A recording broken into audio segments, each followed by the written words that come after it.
Что, спужались псы-рыцари чемпионата хоккейного? Не по вкусу вам наш душистый белорусский лед?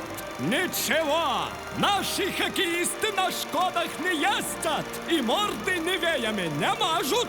Мы и без спонсоров смоем, шайба не треснет. На том и ОМОН стоит в оцеплении, и оппозиция сидит белорусская. Идите и скажите всем в чужих краях, если кто к нам с клюшкою не придет, то и плевать. Проведем свой внутренний чемпионат своего внутреннего мира.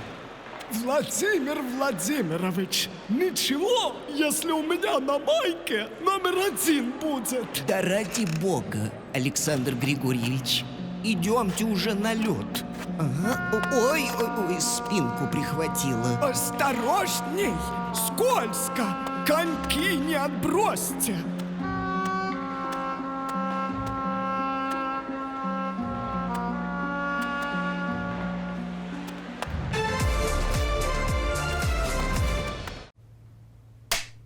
В чем сила, брат? В лайках, брат. А я думал в нефти и газе. Само собой, но в лайках больше.